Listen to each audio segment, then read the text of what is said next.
প্রচন্ড স্রোত, প্রচন্ড ঢেউ আর পানির স্রোত, পা রাখার জায়গা নাই। বাবা দুই সন্তানকে নিয়ে চলতে পারে না। একটা সন্তান বড় সন্তানকে হাত দিয়ে ধরে রেখেছে, বড় সন্তানটাও বাবাকে চড়ায় রেখেছে। বাবা ডাক দিয়া বলে, বাবা তুমি আমাকে ছেড়া দাও। মেয়েটা ডাক দিয়ে কয়, বাবা আমি যদি তোমাকে ছেড়ে দেই তাহলে তো আমি ভাইসা যাব, আমি পানির স্রোতে আমি ভেসে যাব। বাবা না না বাবা, আমি তোমাকে ছাড়তে পারবো না। যেই লোকের সাথে ঘটনা ঘটে এসে বলে, আমি আমার সন্তানটাকে আমি আমার সন্তানের হাতের ভিতরে কামড় দিলাম, জোরে কামড় দিয়েছি, কিন্তু আমার সন্তানটা আমার হাত ছাড়ে না। আমি বারবার কামড় দিতে দিতে আমার সন্তানের রক্ত বের হয়ে গেছে। আমার সন্তানটা হাতটা ছেড়ে দিয়ে কয়, বাবা একটু বাঁচাও, একটু বাঁচাও, একটু বাঁচাও, তুমি যদি আমার হাতটা ছেড়ে দাও আমি বাঁচতে পারবো না। কয় আমি ওই লোক ডাক দেয়া বলে, হুজুর আমি আমার সন্তানটাকে ছেড়ে দিলাম, আমি আমার সন্তানটা আমার স্রোতে আমার সন্তানটা ভেসে যায়। ছোট সন্তানটাকে কাঁধে নিয়ে যখন চলতেছিলাম, এত প্রচন্ড ঢেউ আর প্রচন্ড স্রোত, নিজে চলতে পারতেছিলাম না। কিন্তু আমার ছোট মেয়েটা, তুমিও কি বড় আপুর মতো আমাকেও ছেড়ে দিবা, আমাকেও কি পানিতে ভাসায়া দিবা? ও বাবা তুমি আমাকে ছেড়ো না, তুমি আমাকে ছেড়ে দিলে আমি বাঁচতে পারবো না। বাবা আমাকে একটু বাঁচাও, আমাকে একটু বাঁচাও। ও যুবক ভাই, এত ভয়ঙ্কর এক চিত্র, এক ভয়ঙ্কর বন্যার ভিতরে বলে ওই লোক তার সন্তান যে বাচ্চাটা কাঁধে ছিল, বাচ্চাটাকেও গাড়ির উপর থেকে ছাড়াইয়া দিয়েছে, পানির স্রোতে ভেসে যায়। আল্লাহর কি কুদরত, যখন বন্যা শেষ হয়ে যায়, দক্ষিণ অঞ্চলে বন্যা হলে একদিন দুই দিনের বেশি পানি থাকে না, স্রোতে আবার নেমে যায়। বলে পানি যখন নেমে যায়, পানি কোথাও সন্তানগুলো এলোমেলো, মানুষের ঘর বাড়িগুলো এলোমেলো, হঠাৎ করে ওই ছোট বাচ্চাটাকে মাঠের ভিতরে, খোলা ময়দানের ভিতরে, জমি যে চাষ করে চাষাবাদ জমিনের ভিতরে ছোট বাচ্চা একটা খুঁজে পায়। ছোট বাচ্চা কাদা মাখা অবস্থায়, নাকে কানে গলার ভিতরে মুখের ভিতরে কাদা। বলে বাচ্চাটাকে উঠায় যখন পরিষ্কার করলেন, মুখের কাদাগুলো যখন বের করেছে, বাচ্চাটা ওয়া ওয়া বলে কান্না শুরু করে দিয়েছে। এটা কার কুদরত? আরো জোরে বলো, কার কুদরত? এরে মুমিন, আল্লাহর গোলাম, আল্লাহ তাআলা যাকে ইচ্ছা চান হায়াত দান করেন, যাকে ইচ্ছা চান আল্লাহ মৃত্যু দেন। ও যুবক ভাই, যে বন্যা চলতেছে ফেনীতে, তাকায় দেখো কত মায়ের আত্মচিৎকার, কত বাবার আত্মচিৎকার, কত সন্তানের আত্মচিৎকার। একটু তাকায় দেখো বাবা, এই কঠিন এক মুসিবত, কঠিন এক মুসিবত, কঠিন এক মুহূর্ত পার করতেছে।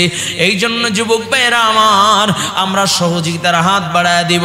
ও যুবক ভাই, আমরা মুসিবতে মনে করি যে ফেনীর মানুষ মুসিবতের ভিতরে পড়েছে, সিলেটের মানুষ মুসিবতের ভিতরে পড়েছে, আমরা কেন সহযোগিতার হাত বাড়াবো? বড় কষ্ট করে আমরা কামাই করেছি।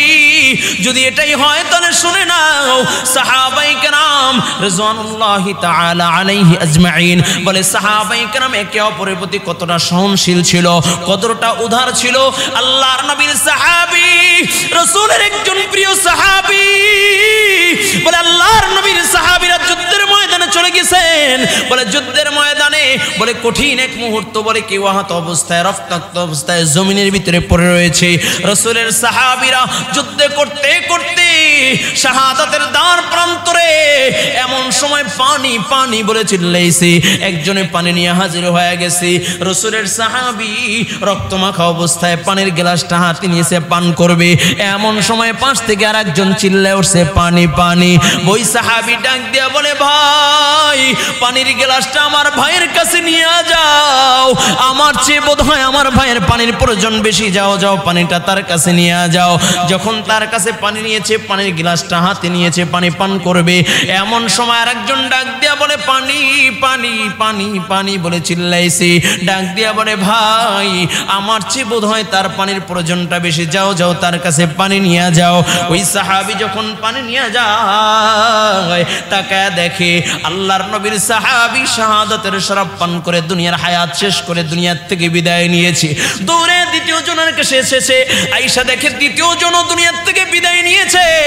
আল্লাহর নবীর সাহাবী পানি নিয়ে প্রথম জনের কাছে এসেছে, দেখে দ্বিতীয় প্রথম জন শাহাদাত বরণ করেছে। নবীর সাহাবীরা মৃত্যুর আগ মুহূর্ত অন্যের উপকার করে গিয়েছে। ও যুবক ভাই, এটা যদি হয় সাহাবায়ে কেরামের আদর্শ, মৃত্যুর আগ মুহূর্তে নিজের পানি পান না কইরা অন্যেরকে পানি পান করাইছে, তাহলে আমরা সেই নবীর উম্মত।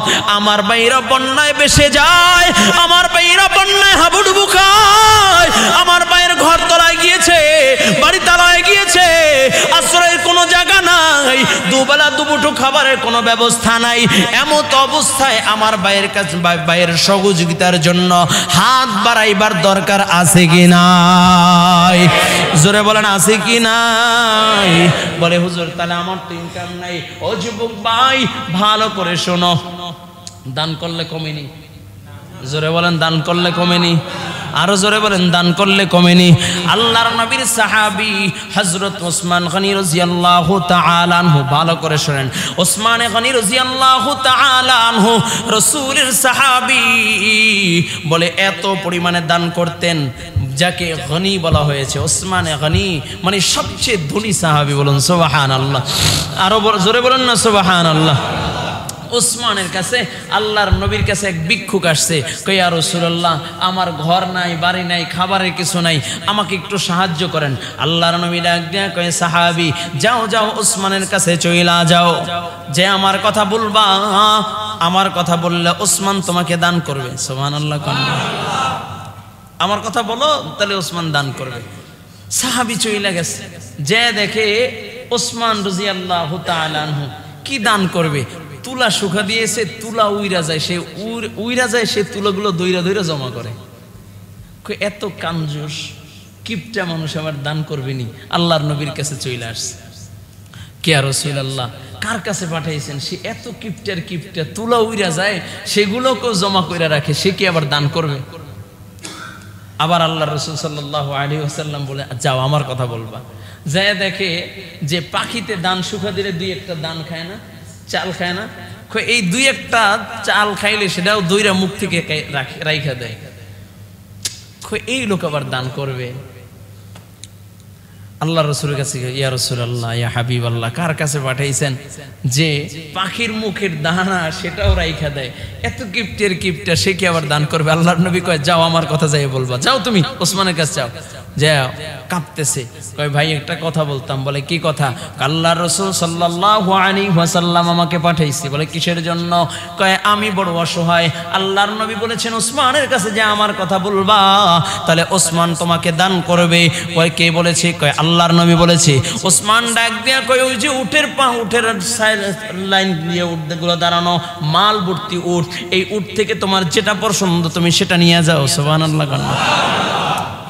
এই লাইন দেওয়া উট থেকে যেটা পছন্দ সেটা নিয়ে যাও। ওই লোক গেছে, আসছে, একবার উটের দিকে তাকায়, একবার ওসমানের মুখের দিকে তাকায়। যেই লোক তুলা উইরা যায়, সেগুলো দইরা দইরা জমা করে, সেই লোক আমাকে উট নিয়ে যায়। এটা কি আমার সাথে তামসা করতেছে নাকি, হাসি মস্কারি করতেছে? কয় ভাই সত্যি সত্যি নিব? কয় মেয়া নিতে বলছি না, যাও। ওই লোক যাও, উটের যে শাড়ি দেওয়া, এর প্রথমটার রশি দইরা লেগাম দইরা টানা শুরু করছে। তো উটের নিজাম হলো, প্রথম উটটা যেদিকে যায় পিছনের উটগুলো সেদিকে যায়, ট্রেনের বগির মতো। ইঞ্জিন যে বগি সেটা যেদিকে যায়, বগিগুলো কি সেদিকে যায়। উট এরকম, উট প্রথম যেটা থাকে সিরিয়ালে সর্দার উট, ওটাও যেদিকে যায়, পিছনের উটগুলো লাইনে লাইনে সেদিকে যায়। উনি উট ধরে টানা শুরু করছে, তো পিছনের উটগুলো তার পিছনে চলা শুরু করছে। সুবহানাল্লাহ কইতেন। ওসমান কিছু বলেও না। ওই লোকটা বলতেছে, ভাই আমি তো আপনার এই উটটা নিয়েছি, কিন্তু আপনার এই উটগুলোতে নিয়েছে চলতেছে। কয় এই উটগুলো যেহেতু চলতেছে, যাও এগুলো আমি তোমাকে দিয়ে দিলাম। চিল্লায় কোন সুবহানাল্লাহ, আরো জোরে কোন না সুবহানাল্লাহ। তা দেন কে? আরো জোরে বলেন, আরো জোরে বলেন, দেন কে? মজার একটা ঘটনা শুনাই। আবু বকর, কাজী আবু বকর রাহমাতুল্লাহি আলাইহি, যিনি মক্কার বিচারক ছিল, খেলাফার রাশেদার আমল শেষে কাজী আবু বকর রাহমাতুল্লাহি আলাইহি, যিনি মক্কার বিচারক। তো এই কাজী আবু বকর রাহমাতুল্লাহি আলাইহি একবার মক্কার ভিতরে ভয়াবহ অভাব অনটন দেখা দিয়েছে, খুব কঠিন মুসিবত চলতেছে। এমন মুসিবত মানুষ 3 দিন 4 দিন ধরে না খাওয়া। কোনো খাবার নাই, খাবারের কোনো ব্যবস্থা নেই। কাজী আবু বকর রাহমাতুল্লাহি আলাইহি, খাবার নাই, অভাব অনটন দেখা দিয়েছে। কাজী আবু বকর রাহমাতুল্লাহি আলাইহি রাস্তা দিয়ে চলতেছেন, এমন সময় দেখে রেশমি কাপড়ের একটা থলে, লাল একটা থলে জমিনের ভিতরে পড়ে রয়েছে। উনি একবার চিন্তা করলেন, উঠাবো কি উঠাবো না, উঠাবো কি উঠাবো না, চিন্তা কইরা থলেটা উঠে ফেলছে। উঠায়া দেখে এর ভিতরে একটা মণিমুক্তার হার দেখা যায়। সুবহানাল্লাহ। চিন্তা করলে দামি হার যদি এখানে পড়ে থাকে, তাহলে এই অভাবগ্রস্ত সমাজে এই অভাব অনটন চলতে সেই সময় মানুষগুলো এই আমানতের খেয়ানত করে ফেলবে, এগুলো মানুষ নষ্ট করে ফেলবে। এই জন্য সে এই কথা চিন্তা কইরা হারটাকে লুকায় ফেলছে, নিয়ে বাড়িতে চলে গেছে। ঘরের ভিতরে রাইখা এখন খুঁজতেছে এই হারের মালিককে, মনিদিয়া মক্কার অলিতে গলিতে খুঁজতেছে। এমন সময় দেখে এক ব্যক্তি পাহাড়ের চূড়ায় উঠা এলান দিচ্ছে, এ মক্কাবাসী, আমার মূল্যবান একটা সম্পদ হারায় গিয়েছে। লাল একটা থলের ভিতরে একটা মূল্যবান সম্পদ হারায় গেছে। যেই ব্যক্তি ও সম্পদটা পাইবা ওটা তার জন্য হারাম। আর আমার হাতের ভিতরে একটা সবুজ একটা থলে দেখতেছো, এই থলের ভিতরে 500 দিনার দিরহাম আছে। এই 500 দিনার দিরহাম আমি তার জন্য হালাল ঘোষণা করে দিলাম। এই ইমানদার মুমিন, তোমরা হারাম হারাম খাও না, আমার দেওয়া আমানত আমাকে ফিরায়া দাও, আমার সম্পদকে আমার কাছে ফিরায়া দাও, আর আমি আমার থলেটাকে তোমাকে দিয়ে দেব। এইটা তোমার জন্য হালাল, যার ভিতরে 500 দিনার দিরহাম আছে। সুবহানাল্লাহ। এই থলেটা তাকে দিয়ে দিব। কাজী আবু বকর রাহমাতুল্লাহি আলাইহি এলান শুই না তার কাছে চলে গেছে, হাতটা ধরে কয় চলেন। কয় কোথায়? কয় চলেন। যে বলে আপনার যে সম্পদ হারায় গেছে দেখতে কেমন? কয় এমন এমন এমন, সব বিবরণ মিলছে। কয় এই জানেন আপনার হার, আপনাকে বুঝাইয়া দিলাম। সুবহানাল্লাহ। আর আমাদের দেশে হইলে কি বলতো? কয় আলাদিনের চারাক পেয়েছি। এক রাত্র, 5 তারিখের এক রাত্র, লজ্জাজনক, লজ্জা থাকা দরকার। এক স্বৈরাচার আন্দোলন করতে গিয়া লুটপাট কইরা, দেশের সম্পদ নষ্ট কইরা, জ্বালাও পোড়া কইরা, এটা কোন মানুষের, বিবেকবান মানুষের কাজ হতে পারে না। ঠিক কিনা জোরে বলেন? এটা কোন আল্লাহর কসম, এটা কোন বিবেকবান মানুষের কাজ হতে পারে না। লুটপাট। অসংখ্য কোম্পানি আপনি জ্বালায় দিয়েছেন। একটা কোম্পানি যে আগুন দিয়ে জ্বালানো মানে শত শত শ্রমিকের পেটে আপনি লাথি মারলেন। ভুল বললাম নাকি? আপনি প্রশাসনের থানাগুলো জ্বালায় দিলেন, অস্ত্রগুলো নিয়ে চাঁদাবাজি করতেছেন। এটা কোন ধরনের স্বাধীনতা? এক স্বৈরাচার শাসককে বিদায় করতে গিয়ে তো নিজে স্বৈরাচার হয়ে গেলাম। এমন দাঁড়াইছে না? বিষয়টা কি এমন হচ্ছে না? স্বৈরাচার বিদায় করতে গিয়ে নিজে স্বৈরাচারের ভূমিকায় পালন করতেছে। তাহলে এই জন্য রক্ত খোবাইছিল সাইদ, এই জন্য মুগ্ধ রক্ত খোবাইছিল, এই জন্য অসংখ্য অগণিত স্টুডেন্ট তাদের জীবন দিয়েছিল। শপথ গ্রহণ করি, ওয়াদাবদ্ধ হই, জীবনে যতদিন হায়াত পাবো, জীবনে যতদিন বেঁচে থাকবো, মানুষের সম্পদ লুটপাট করব না। আমার দ্বারা কেন যেন মুসলমান, কোন ইমানদার মুমিন, কোন আল্লাহর বান্দা যেন কষ্ট না পায়। পারবো না ইনশাআল্লাহ। আল্লাহ তৌফিক দান করুন, বলুন আমিন।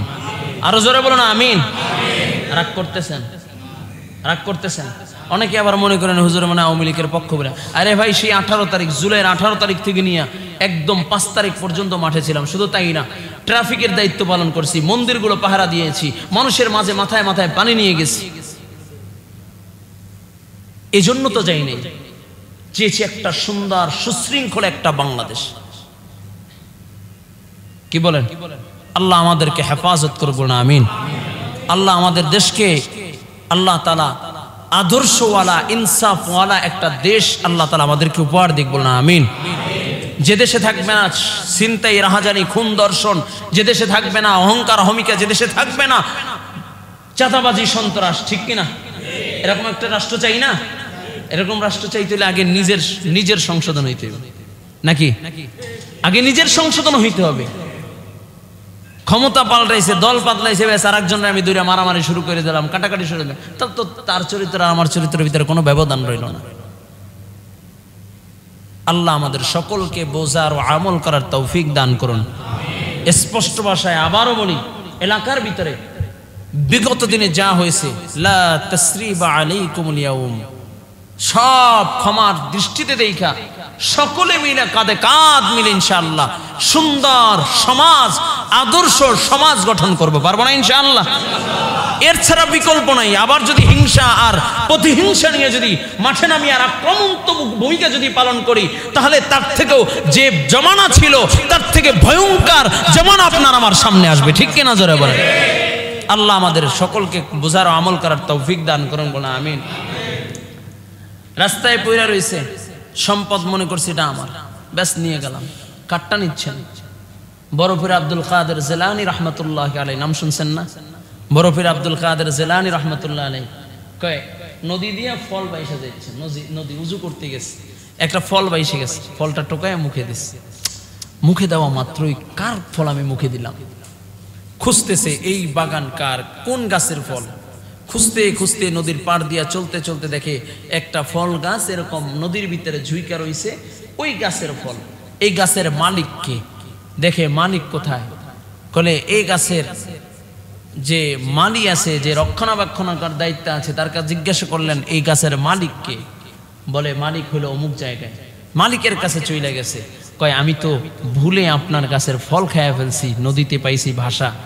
মালিক চিন্তা করলো, মানুষের চুরি কইরা নেয় সেগুলো দাবি ছাড়াইতে না নেই, ভাষা পানির ভিতরে পেয়েছে সেটার ফল, নিশ্চয়ই এ কোনো ভালো মানুষ হবে। কয় কি হয়েছে বলো? কয় আমি এটা দাবি ছাড়াইতে চাই, আপনি আমাকে মাফ করে দেন। কয় দাবি ছাড়তে পারি, শর্ত আছে। বলে কি? কয় 12 বছর আমার ঘরের গোলামি খাটতে হবে। সুবহানাল্লাহ কইতেন না? কত বছর? কয় আমি 12 বছর গোলামি খাটতে রাজি, কিন্তু আমি আদালতে কিবরিয়া আল্লাহর দরবারে আসামি হইয়া দাঁড়াইবার যোগ্যতা রাখি না, আমি দাঁড়াইতে চাই না। প্রয়োজনে গোলামি খাইটা জীবন শেষ করে দিব, কিন্তু আসামি হইয়া আল্লাহর দরবারে দাঁড়াইতে পারবো না। চিল্লায় এখন আল্লাহু আকবার। আর আপনি আমি ব্যাস কারখানা একটা খোলা পাইছি, ব্যাস তালা ভাঙ্গা লাগলে ভাঙবো, ব্যাস লুটপাট করা শুরু করে দিলাম। এর জবাব কি দেওয়া লাগবে না? একটা হলো হুকুকুল্লাহ, আর একটা হলো হুকুকুল ইবাদ। একটা হলো আল্লাহর হক, আর একটা হলো বান্দার হক। আল্লাহর হক আল্লাহ ইচ্ছা করলে মাফ করতে পারেন, বান্দার হক আল্লাহ কঠিন কালো মাফ করবেন না। আল্লাহ রাসূল সাল্লাল্লাহু আলাইহি ওয়াসাল্লাম বলেন, সাহাবায়ে কেরাম, হতভাগা কপাল পোড়া কারা তোমরা কি জানো? হতভাগা কপাল পোড়া কারা তোমরা কি জানো? সাহাবীরা বলি, ইয়া রাসূলুল্লাহ, যার ঘর নাই, বাড়ি নাই, থাকার জায়গা নাই, বস্ত্র নাই, খাবারের কোনো ব্যবস্থা নাই, তার মতো হতভাগা আর কেউ নাই। আল্লাহর নবী কয়ে, সাহাবায়ে কেরাম, এরা হতভাগা না, হতভাগা হইল ওই ব্যক্তি যে কাল কিয়ামতের ময়দানে পাহাড় সমতুল্য নেকি নিয়ে দাঁড়াইবে। নেকির কোনো অভাব নাই, সম্পদের কোনো বলে নেকির কোনো অভাব নাই, হজের নেকি আছে, উমরার নেকি আছে, যাকাতের নেকি আছে, তাহাজ্জুদের নেকি আছে, নফল ইবাদতের নেকি আছে। নেকির কোনো অভাব নাই, নেকির কোনো অভাব নাই, পাহাড় সমতুল্য নেকি নিয়ে দাঁড়াইবে। আল্লাহ পাক রব্বুল আলামিন আহকামুল হাকিমিন আল্লাহ তাআলা তার নেকি দেখা তাকে জান্নাতের সার্টিফিকেট দিবে। এমন সময় আল্লাহ তাআলার কাছে আরজ করবে, আল্লাহ তুমি তোমার বান্দাকে জান্নাত দাও, আমার কোনো আপত্তি নেই, কিন্তু তোমার বান্দার সাথে আমার বোঝাপড়া আছে। আল্লাহ পাক রব্বুল আলামিন আহকামুল হাকিমিন আল্লাহ বলবে, বান্দা কি বোঝাপড়া, আমার বান্দার সাথে কি বোঝাপড়া? ডাক দিয়া বলবে, আল্লাহ তোমার বান্দা দুনিয়ায় থেকে আমার হক নষ্ট করেছে, আমার জমি ঠকায় খেয়েছে, আমার সম্পদ মেরে খেয়েছে, আমি অসহায়, সে সবল ছিল, এই জন্য বাবার হক আমাকে দেয় নাই, আমার সাথে জুলুম অত্যাচার করেছে। আয় আল্লাহ, আগে আমার হক বুঝায় দিতে বলো, তারপরে তুমি তাকে জান্নাত দাও, কোনো আপত্তি নাই। আল্লাহ তাআলা ডাক দিয়া বলবে, রে বান্দা, আমার বান্দার হক তুমি বুঝায় দাও। আল্লাহ তাআলা বলবে, বান্দা আমার বান্দার হক বুঝায়া দাও।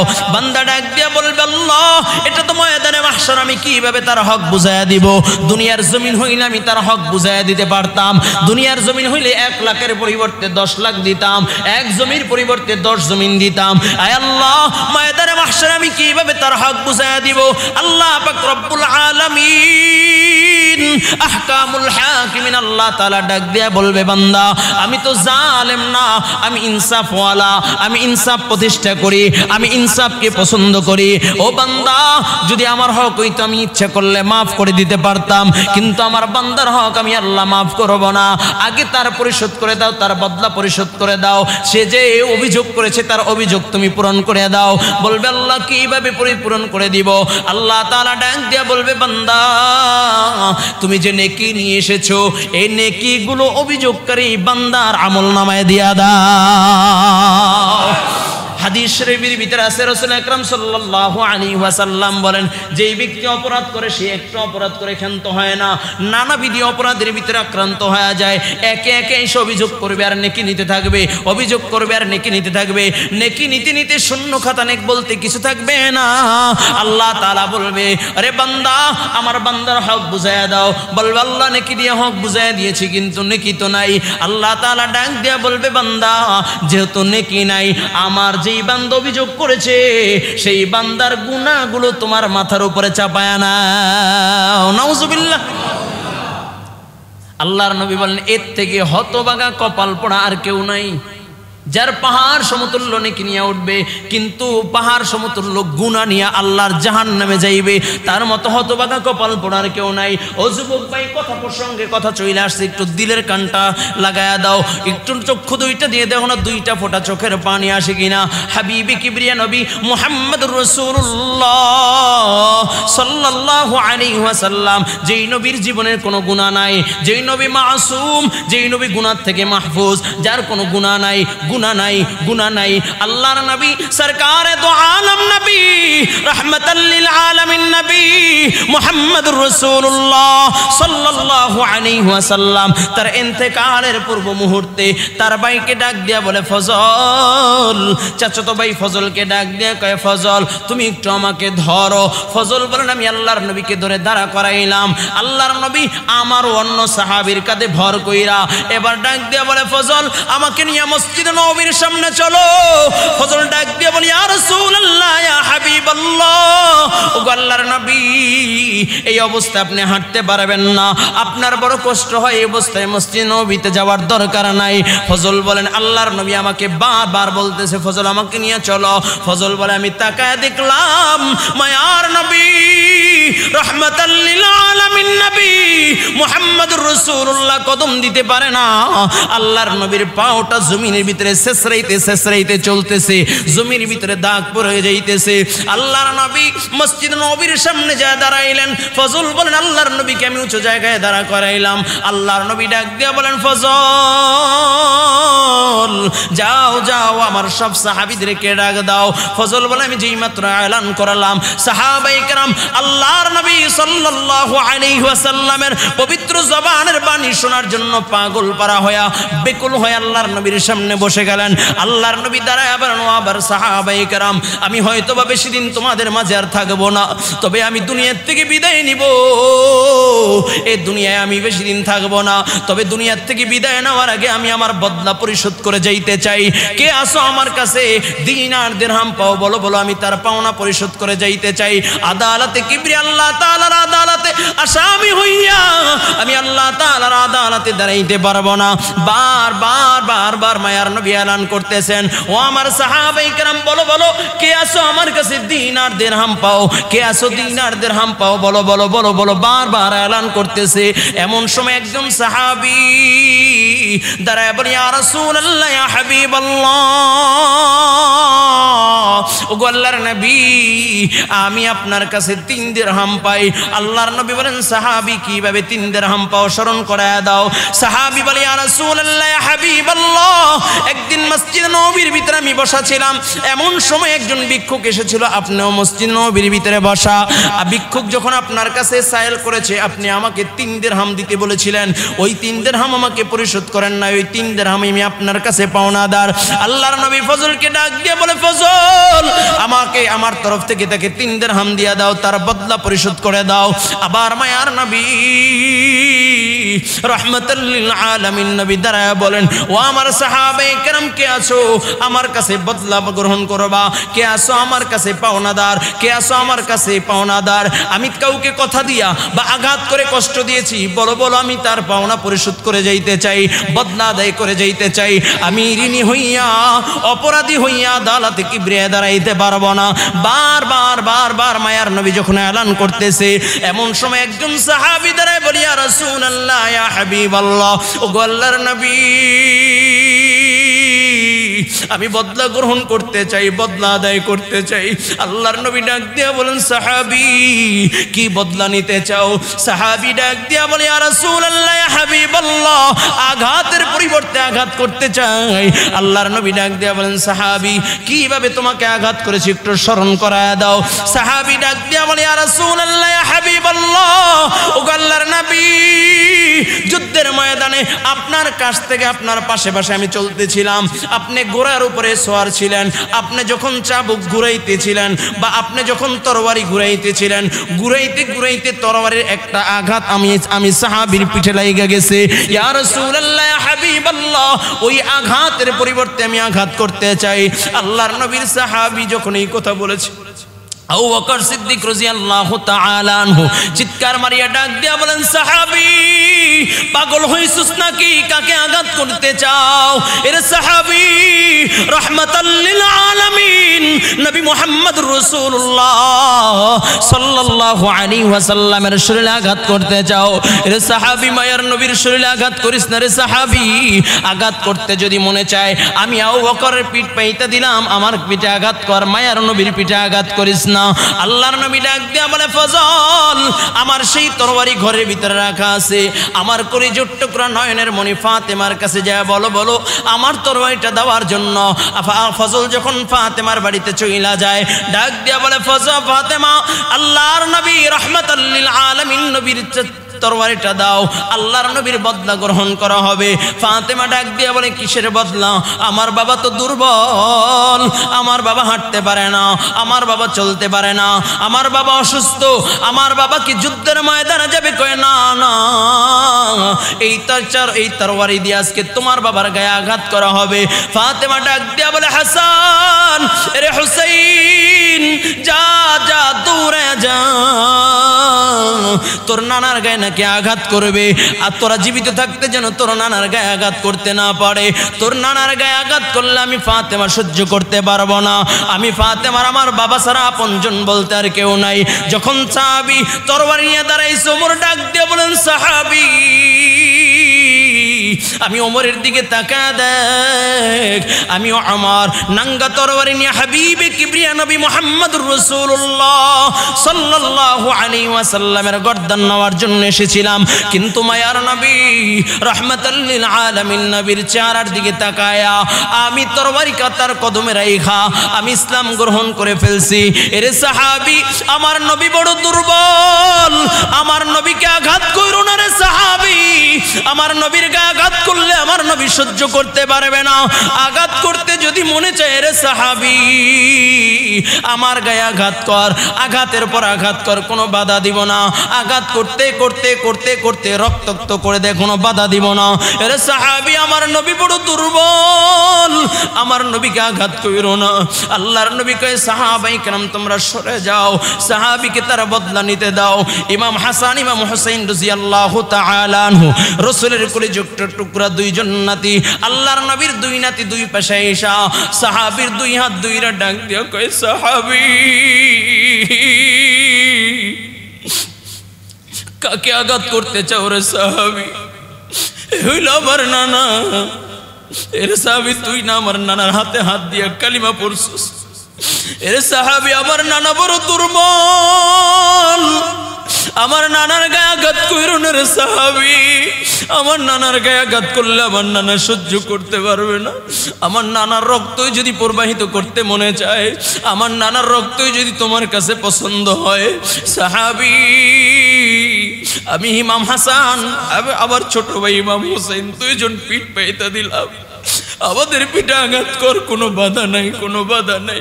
আমার নানার পায়ে পিঠে আঘাত করো না। আমার নানার পিঠে আঘাত করলে আমার নানা সহ্য করতে পারবে না।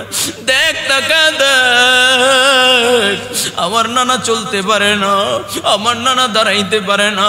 আমার নানাকে আঘাত করলে আমার নানা সহ্য করতে পারবে না। রে সাহাবী, আঘাত করতে যদি মনে চায়, আমরা দুই ভাই পিঠ পাইতে দিলাম, আমাদের দুই ভাইয়ের পিঠে আঘাত কর। আল্লাহর নবী দুই নাতিকে সরাইয়া দেন, ডাক দিয়া বলেন সাহাবী আঘাত কর, কোনো বাধা নাই। সাহাবী আল্লাহর নবীর পিঠের কাছে দাঁড়ায়া ডাক দিয়া বলে ইয়া রাসূলুল্লাহ, ইয়া হাবিবাল্লাহ, ও আল্লাহর নবী, আপনি যখন আঘাত করেছিলেন তখন আমার পিঠে চাদর ছিল না, কিন্তু আপনার পিঠের ভিতরে চাদর দেখা যায়। ইয়া রাসূলুল্লাহ, ইয়া হাবিবাল্লাহ, চাদর থাকলে আঘাত করব না। আল্লাহর নবী নিজের পিঠের চাদরটা ফালায়া দেয়।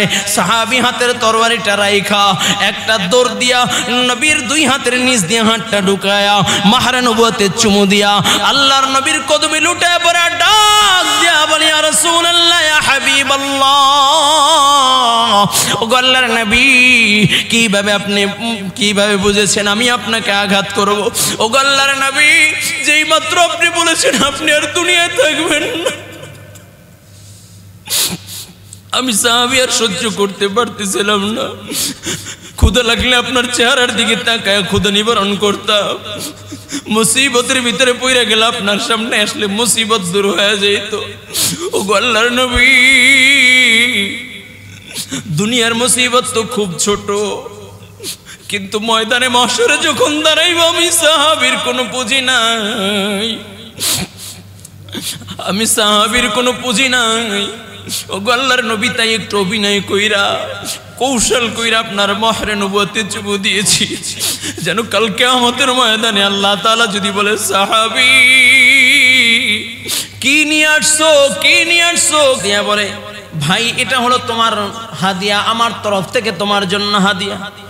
কাজী আবু বকর রাহমাতুল্লাহি আলাইহি ডাক দিয়া বলেন মুরব্বী, আপনি আমার বাবার বসি, আমি আপনার আমানত আপনার কাছে ফিরিয়ে দিয়েছি, এটা আমার দায়িত্ব ছিল, কিন্তু তাই বলে আমি আপনার কাছ থেকে হাদিয়া গ্রহণ করে আল্লাহ তাআলা আজর থেকে, আল্লাহ তাআলার জাযা থেকে, আল্লাহ তাআলার তরফ থেকে, আল্লাহর হাদিয়া থেকে আমি বঞ্চিত হইতে পারি না।